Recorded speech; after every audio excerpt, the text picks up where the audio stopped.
नमस्कार साथियों, स्वागत है आप सभी का आपके अपने इस YouTube चैनल पर जिसका नाम है जीएस बूस्टर, जो कि पार्ट है तक्षशिला आईएएस बलिया का और मैं हूं अनुप उपाध्याय।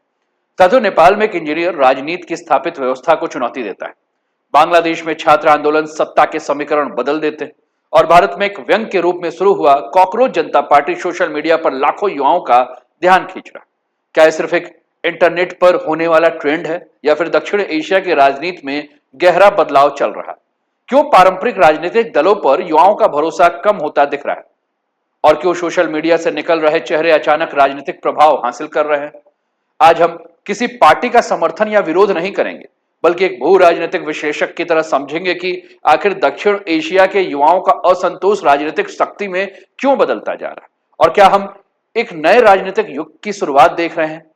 इन्हीं सारे मुद्दों को आज के वीडियो में हम बहुत ध्यान से समझेंगे। हम समझेंगे कि नेपाल का एक इंजीनियर जो कि मेयर बना और उसने पूरी राजनीतिक व्यवस्था को चुनौती दे दिया।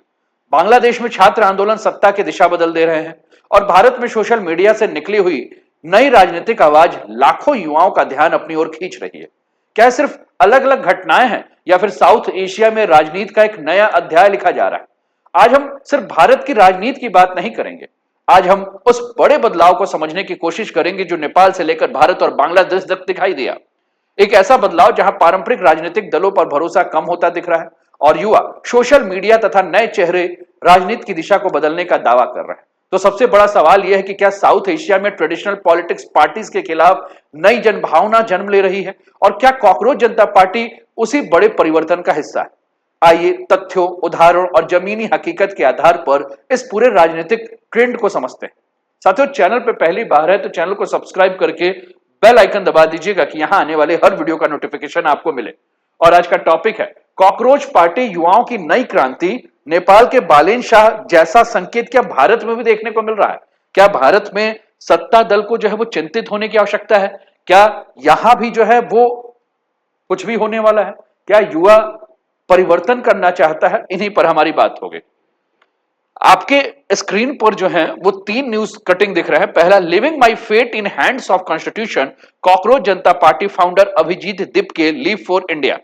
6 तारीख यानी कि कल जो है जंतर मंतर के पास जो है वो आंदोलन करना है और इसके लिए ये युवाओं को बुला भी रहे हैं। अभिजीत दीपके to land in Delhi on June 6, Sonam Wangchuk land support to cockroach Janata party. ये भी सोनम वांगचुक भी इसको सपोर्ट कर रहे हैं। और राइटर्स लिखता है, India viral cockroach youth group plan street protesting challenge to Modi. प्रश्न यही है कि क्या मोदी सरकार को सत्ता से उखाड़ फेंकने, मतलब मेरे शब्द नहीं है, मैं पहले कह रहा हूं, है ना, क्या मोदी सरकार को सत्ता से उखाड़ फेंकने के लिए ये कुछ षड्यंत्र चल रहा है जिसमें युवा चेहरा है? पूरे वीडियो को जब आप देखेंगे और एक एक मुद्दे को आप समझेंगे तो आप समझेंगे कि पर्दे के पीछे की कहानी कुछ और है और पर्दे के सामने दिखने वाली कहानी कुछ और है। चलिए आगे बढ़ते हैं।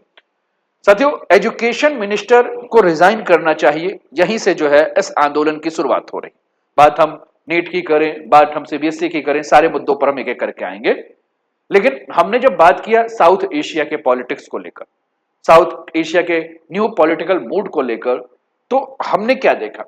हमने पिछले कुछ वर्षों में नेपाल की राजनीति को ध्यान से देखा तो हमने ये पाया कि बालेन शाह नाम का एक लड़का, एक युवक जिसकी उम्र 35 से 36 साल है, जो कि सिविल इंजीनियर का स्टूडेंट है, एक रैपर है और उसने राजनीति में एक अपना ऐसा चेहरा बनाया कि दक्षिण एशिया का ध्यान जो है उसकी ओर खींचा हुआ चला गया। दिलचस्प बात यह थी कि वह किसी बड़े राजनीतिक परिवार का नहीं था।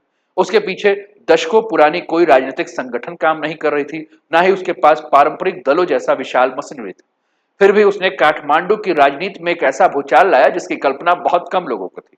लेकिन यही कहानी सिर्फ एक व्यक्ति की नहीं है, यह कहानी उस भावना की है जो नेपाल के लाखों युवाओं के भीतर धीरे धीरे पैदा हो रही थी। एक ऐसी भावना जिसमें निराशा भी थी, गुस्सा भी था और बदलाव की इच्छा भी थी।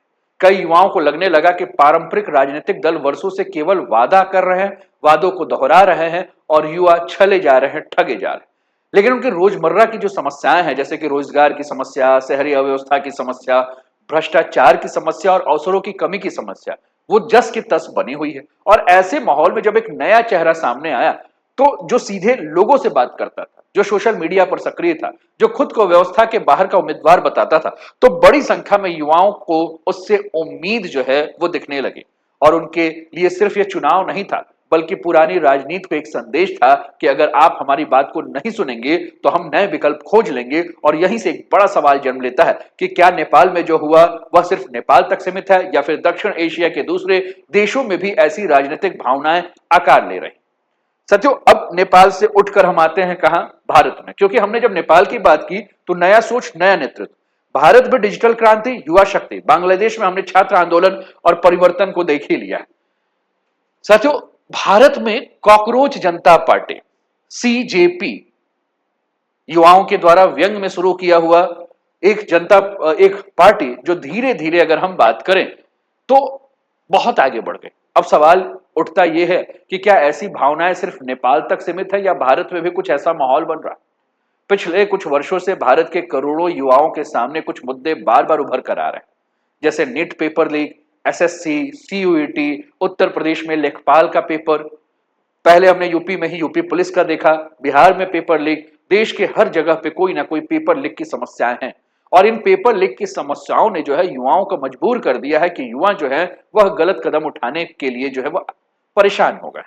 कई युवा जो है वो अपनी जिंदगी को अंत भी कर रहे हैं, क्योंकि पेपर लीक ने जो है उनके रोजगार को, उनके भविष्य में जो है वो अनिश्चितता लाते। और इन मुद्दों ने लाखों छात्रों और अभ्यर्थियों के जीवन को सीधे प्रभावित किया। कई युवाओं को लगने लगा है कि उनकी समस्याएं राजनीतिक भाषणों में तो दिखाई देती है, लेकिन समाधान की गति उतनी तेज नहीं है जितनी कि वो उम्मीद कर रहे हैं। और इसी माहौल में सोशल मीडिया पर एक नया नाम जो चर्चा में आया वो नाम है कॉकरोच जनता पार्टी, जो कि कल यानी कि 6 तारीख को जंतर मंतर दिल्ली में जो है वो स्ट्रीट आंदोलन कर रही। कॉकरोच जनता पार्टी का आंदोलन जो है वो युवाओं की सोच का है। शुरुआत में इसे बहुत लोगों ने मजाक में लिया, मीम की तरफ लिया, इंटरनेट में ट्रेंड हुए, एक व्यंग समझा, लेकिन समय के साथ साथ ये सिर्फ हास्य तक सीमित नहीं रहा।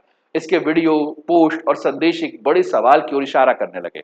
जवाबदेही कौन लेगा, युवाओं की बात कौन सुनेगा, भर्ती और शिक्षा के जुड़े मुद्दे पर जिम्मेदारी कौन तय करेगा। और यहीं से कहानी दिलचस्प हो जाती है, क्योंकि इतिहास हमें बताता है कि कई बार बड़े राजनीतिक बदलाव गंभीर भाषणों से नहीं बल्कि व्यंग, असंतोष, सोशल मीडिया पर सुरी हुई छोटी आवाजों से जन्म होती।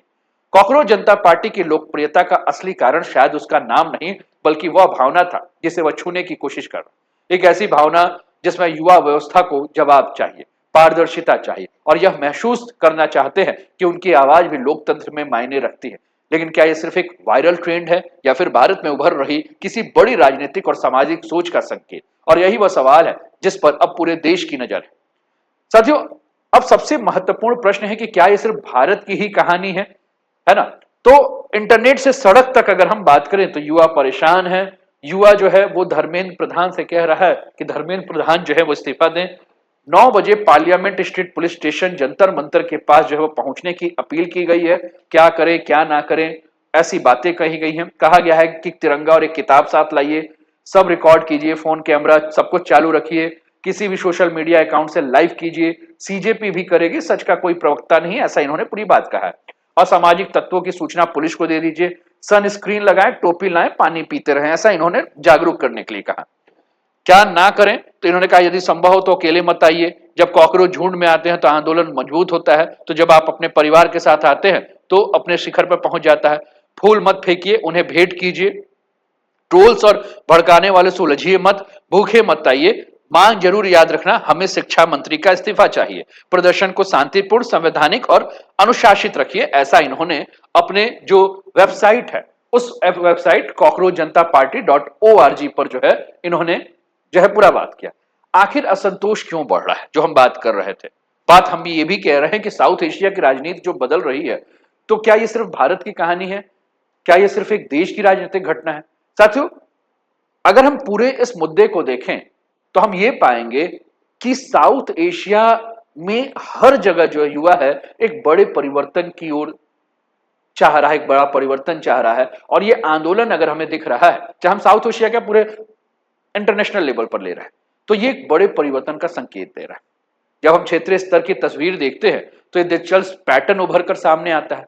जैसे हमने नेपाल में बड़ी संख्या में युवाओं को देखा कि युवाओं में नए राजनीतिक चेहरे को जो है मौका दिया, युवाओं को दिया, क्योंकि उन्हें लगा कि पारंपरिक राजनीति उनकी आकांक्षाओं को पूरी तरह से नहीं समझ पा रही है, जनरेशन गैप है, ऊपर वाला जनरेशन उनकी भावनाओं को नहीं समझ पा रहा है। बांग्लादेश में छात्र आंदोलन ने दिखाया कि युवा वर्ग संगठित होकर राष्ट्रीय बहस को जो है वो क्या कर सकता है, प्रभावित कर सकता है।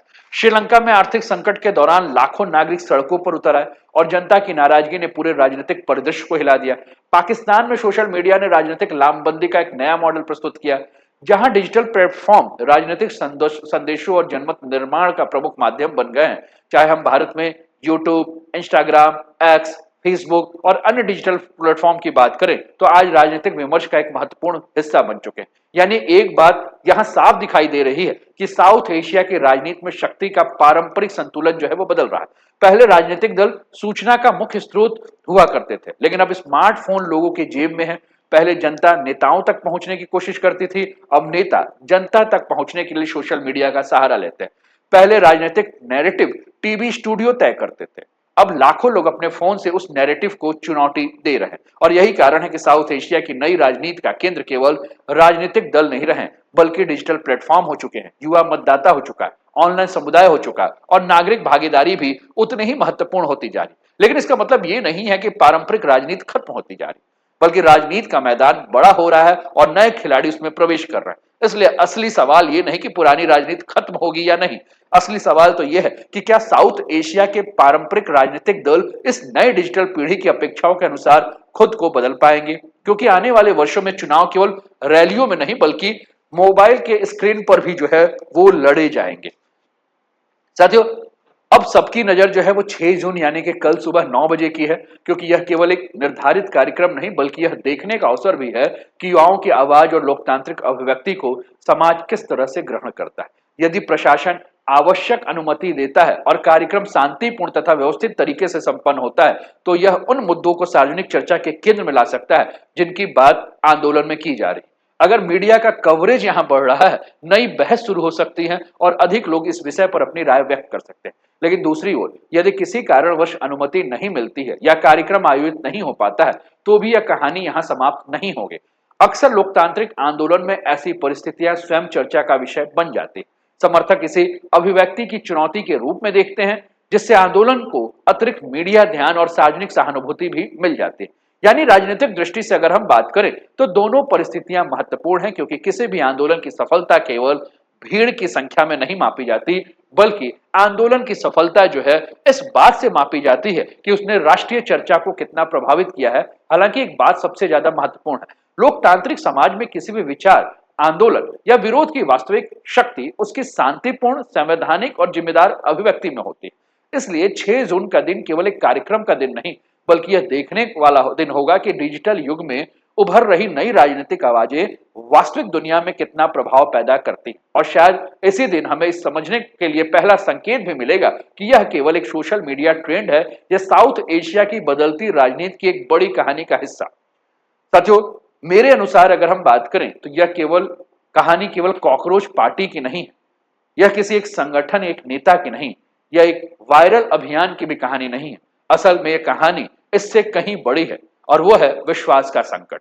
लोकतंत्र केवल चुनाव से नहीं चलता, लोकतंत्र विश्वास से चलता है। विश्वास इस बात का कि आपकी आवाज सुनी जाएगी, विश्वास इस बात का कि आपकी समस्याओं पर ध्यान दिया जाएगा, विश्वास इस बात का कि व्यवस्था आपके भविष्य को लेकर गंभीर है। और जब यह विश्वास मजबूत होता है तो लोग संस्थाओं पर भरोसा करते हैं। लेकिन जब बड़ी संख्या में युवाओं को यह महसूस होने लगता है कि उनकी चिंताएं पर्याप्त रूप से नहीं सुनी जा रही हैं, तो वे नए रास्ते ढूंढने लगते हैं, नए चेहरे, नए मंच और कभी-कभी पूरी तरह से एक नए राजनीतिक विकल्प। इतिहास में यह कोई नई बात नहीं है। भारत में 1970 के दशक में जन आंदोलन से लेकर नेपाल में हाल के वर्षों में उभरे नए राजनीतिक चेहरे तक और दुनिया के अनेक लोकतांत्रिक उभरी एंटी एस्टेब्लिशमेंट लहरों तक हम बार बार एक समान पैटर्न देखते हैं। जब जनता का एक वर्ग महसूस करता है कि पारंपरिक राजनीति उसकी अपेक्षाओं पर पूरी नहीं हो पा रही है तो वैकल्पिक राजनीतिक शक्तियों के लिए जगह बनती है। लेकिन यहाँ एक महत्वपूर्ण बात समझने की होगी कि हर नया आंदोलन सफल होगा यह जरूरी नहीं है, हर वायरल अभियान स्थायी राजनीतिक शक्ति बन जाएगा यह भी जरूरी नहीं है, और हर एंटी एस्टेब्लिशमेंट भावना अंततः सकारात्मक परिवर्तन ही लाएगी यह भी निश्चित नहीं है। लेकिन इतना तो जरूर है कि ऐसे आंदोलन समाज के भीतर चल रही भावनाओं को संकेत देते हैं और वे हमें बताते हैं कि लोग क्या सोच रहे हैं, किस बात से परेशान और किस तरह से बदलाव देखना चाहते हैं। इसलिए शायद सबसे महत्वपूर्ण सवाल ये नहीं कि कोई नया राजनीतिक मंच कितना बड़ा होगा, सबसे महत्वपूर्ण सवाल यह है कि क्या मौजूदा राजनीतिक व्यवस्था युवाओं की आकांक्षाओं, रोजगार की चिंताओं और शिक्षा की चुनौतियों और जवाबदेही की मांग को समय रहते समझ पाएगी। क्योंकि इतिहास हमें सिखाता है कि जब लोगों की आवाज लंबे समय तक अनसुनी रह जाती है तो राजनीति के नए अध्याय जो हैं वो लिखे जाने लगते हैं। तो साथियों, अंत में हम यही कह सकते हैं कि ये जो चर्चा आपको देखने को मिल रहा है, यह चर्चा किसी एक पार्टी, एक नेता या एक वायरल हैशटैग जो है वो सीमित नहीं है। ये चर्चा जो है, इसके लिए इतिहास गवाह है कि राजनीतिक परिवर्तन अक्सर वहां से शुरू होते हैं जहां लोग महसूस करते हैं कि उनकी आवाज पर्याप्त रूप से नहीं सुनी जा रही। इसलिए असली सवाल यह नहीं है कि कॉकरोच जनता पार्टी सफल होगी या नहीं। और आपके स्क्रीन पर 3 जून को सीजेपी के प्रेस कॉन्फ्रेंस थी दिल्ली में, जिसमें आप देखेंगे कि स्पोक पर्सन है विजीता दाहिया, जर्नलिस्ट सौरभ दास और आईआईटी कानपुर के एल्मुनिस आशुतोष रंका ये प्रेस कॉन्फ्रेंस कर रहे हैं। तो फिर हमने वही कहा कि असली सवाल यह है कि क्या साउथ एशिया के युवा पारंपरिक राजनीति से अलग किसी नई राजनीतिक भाषा की तलाश कर रहे हैं? क्या कॉकरोच जनता पार्टी सफल होगी या नहीं? क्या डिजिटल प्लेटफॉर्म आने वाले वर्षों में राजनीतिक नेतृत्व पैदा करने की नई प्रयोगशाला बन पाएंगे? क्या सोशल मीडिया से निकले चेहरे भविष्य में स्थापित राजनीतिक दलों को चुनौती दे पाएंगे? या फिर यह सब केवल एक अस्थायी डिजिटल लहर साबित होगा जो कुछ समय बाद इतिहास के पन्नों में सिमट जाएगा? फिलहाल इसका उत्तर किसी के पास नहीं, लेकिन इतना तो निश्चित है कि साउथ एशिया की राजनीति एक दिलचस्प मोड़ पर खड़ी है, जहां स्मार्टफोन, सोशल मीडिया, युवा मतदाता और लोकतांत्रिक आकांक्षाएं मिलकर नई कहानियां लिख रही हैं। अब फैसला भविष्य करेगा, लेकिन बहस आज से शुरू हो चुकी है। आपका क्या मानना है? क्या हम साउथ एशिया की राजनीति में एक नए युग की शुरुआत की ओर देख रहे हैं, या केवल इंटरनेट युग का एक क्षणिक राजनीतिक प्रयोग है? आप अपनी राय को कमेंट में जरूर बताएं। आपके क्या विचार हैं? और मैंने कहा था कि पर्दे के पीछे कुछ और, पर्दे के सामने कुछ और। तो लास्ट में मैंने इस इमेज को लगाया हुआ है और अब मैं आपसे पूछ रहा हूं कि आपकी क्या राय है, आपके क्या विचार है, कमेंट में जरूर बताइएगा। और अगर आपको यह विश्लेषण पसंद आया हो तो वीडियो को लाइक कर दीजिएगा, शेयर कर दीजिएगा और चैनल को सब्सक्राइब करना बिल्कुल मत भूलिएगा। अपना ध्यान रखिए, स्वस्थ रहिए, मस्त रहिए, तंदुरुस्त रहिए, हंसते खेलते मुस्कुराते हुए जीवन का आनंद लीजिए। जय हिंद, जय भारत।